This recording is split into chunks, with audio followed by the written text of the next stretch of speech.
هتستخدموه ازاي؟ هتجيبوا فرشة وهتاخدوا كده جزء ونبتدي نفرش. السلام عليكم، اهلا وسهلا حبايب طمطومه. النهارده هعمل لكم وصفه معجون اسنان تحفه.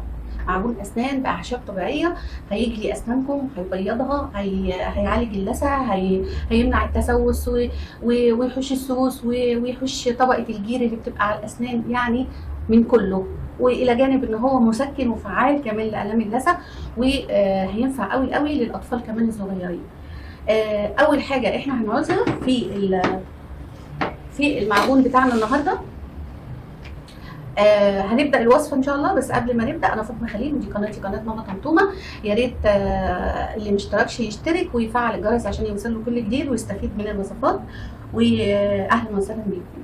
هنعوز في وصفتنا النهارده المعجون معلقه نعناع اخضر او يابس، وهنعوز باكيتتين شاي اخضر، وهنعوز كمان 7 فصوص او حبات حبهان، وهنفتح الحبايه يعني مش هنسيبها مقفوله زي ما هي، ومعلقه قرنفل سواء مطحون او مسمار مش مشكله، وهنعوز شريحتين ليمون.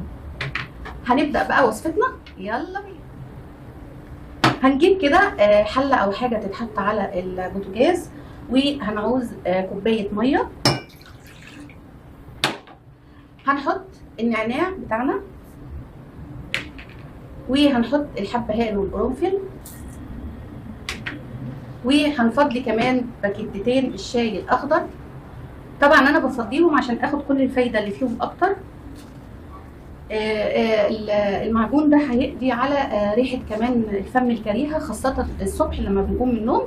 معظم الناس او الستات او الرجاله كمان بيتضايقوا من ريحه الفم الكريهه وبيتكسفوا وبيتحرجوا منها. ده هتخلي ريحه بقك وفمك الصبح اللي هيشمها مش هينساها من جمالها. وهنحط كمان شريحتين الليمون، وهناخد بقى الحله بتاعتنا دي ونروح بيها على البوتاجاز علشان نغليها. يلا بينا. رحنا بقى كده حبايبي على البوتاجاز وحطينا خلطه الاعشاب الجميله بتاعتنا دي، وهنقلبها كده تقلبتين وهنسيبها لحد اما تغلي. اول ما تغلي هنغطي بالغطا بتاعها علشان الزيوت العطريه اللي بتطلع منها ما تطرش، ونحتفظ بيها. وفي نفس الوقت هنسيبها بقى بعد الغليان 10 دقايق تغلي، يعني تسيبيها 10 دقايق بعد الغليان تغلي، ونيجي بقى نرجع تاني مع بعض علشان نكمل الوصفه بتاعتنا. كده اعشابنا اهي غليت يا حبايبي. هنغطيها بقى زي ما قلت لكم، هنسيبها 10 دقايق تغلي. هنهدي النار ونسيبها تغلي، وبعدين نرجع نكمل وصفتنا. قبل ما تغلي تكونوا انتوا نزلتوا عملتوا لي لايك وكومنت حلو، وان شاء الله تجربوا المعجون ده ويعجبكم جدا ومن اول مره. يلا تمام كده حبايبي. خلاص بعد ما فات تقريبا 10 دقايق، طبعا الريحه ما اقولكوش، الريحه جميله قوي. هطفي عليه، ريحته حلوه قوي.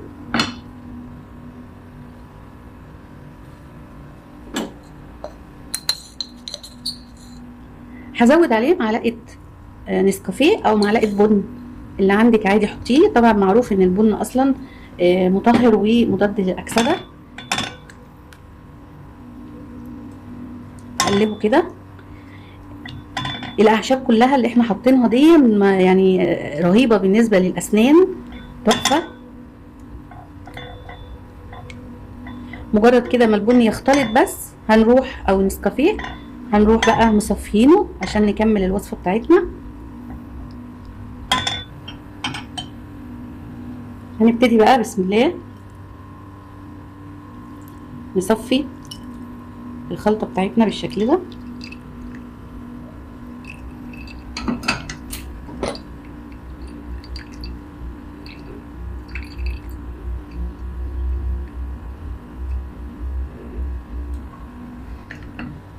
بعد ما صفيناها هنردها تاني في الحله عشان نكمل بقى الوصفه بتاعتنا. نسيبها بس حرارتها تهدى شويه وبعدين نكمل المعجون بتاعنا. بعد ما الميه بتاعتنا كده بتاعت الاعشاب بردت شويه، هنبتدي ننزل بنص معلقه نشا على البارد كده ونقلب الاول.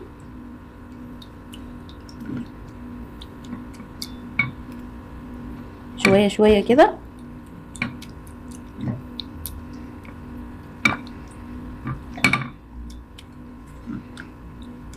وبعدين هنشغل البوتاجاز على اقل درجه حراره،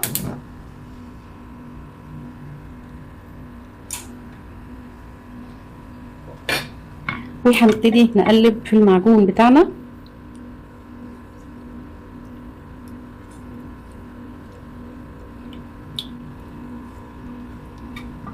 طبعا ابتدى المعجون بتاعنا اهو يتقل وهو المطلوب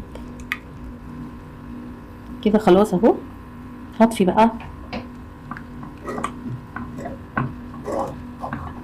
وهفضيه هنا.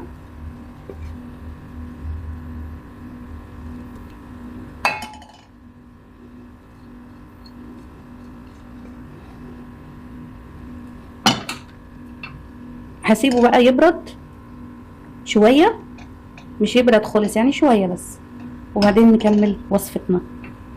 بعد ما المعجون بتاعنا كده برد اهو، هنجيب بقى اي معجون انت بتستخدميه، اي معجون هننزل منه حوالي معلقة. لو حتى عندك نوعين حطيهم عادي على بعض اهو.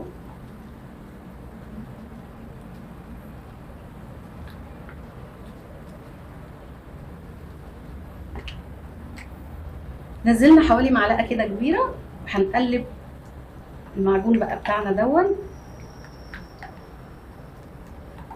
طبعا الريحه تحفه يا جماعه، وده لما تستخدميه اولا هيعالج التسوس زي ما قلت، وال طبقه الجير، وهيعالج اللثه، وهيمنع الالتهاب والالم بتاع الاسنان.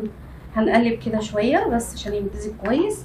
وبالنسبه للاطفال الصغيرين يعني لو عملت لهم بالليل هترتاحي من التسوس اللي بيجي لهم في اسنانهم، وكمان هيخلي اسنانك بيضه وجميله. هنجيب بقى علبه كده او حاجه، او حاجه برطمان او اي حاجه، ونفضي بقى المعجون بتاعنا فيها.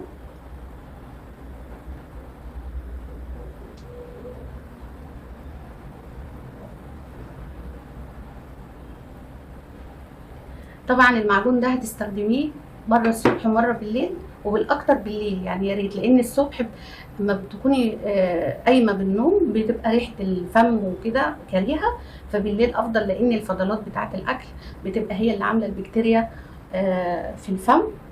فانت استخدميه بالليل اكتر، والاطفال الصغيرين يهتمي بيهم، اعملي لهم بيهم، هيضيع التسوس من سنانهم. ويا ريت اللي لسه معايا في الفيديو وعجبته الوصفه ينفذها ويقول ايه من اول استعمال، وهو هتحسي بالفرق، وان انت ما كنتيش بتغسلي اسنانك اصلا بمعجون. هتستخدموه ازاي؟ هتجيبوا فرشه وهتاخدوا كده جزء ونبتدي نفرش.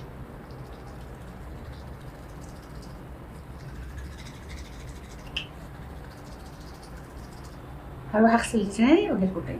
طبعا بياض ونظافه، وتحسي ان اسنانك بتزيق من النظافه بعد ما بتغسلي بالمعجون ده. يا رب الوصفه النهارده تكون عجبتكم ونالت رضاكم، وان شاء الله اشوفكم في وصفه جديده من وصفات طمطومه. وما تنسوش تشوفوا قائمه الماسكات بتاعه الجسم والبشره، هتعجبكم قوي، تشوفوها هيعجبكم حاجات للوش وللشعر فيها. واشوفكم ان شاء الله في وصفه جديده من وصفات طمطومه. وما تنسوش اللايك، انزلوا اعملوا لي اللايك بعد اذنكم، وشير وتعليق صغير منكم، وجربوا المعجون ده هيعجبكم جدا. مع السلامه.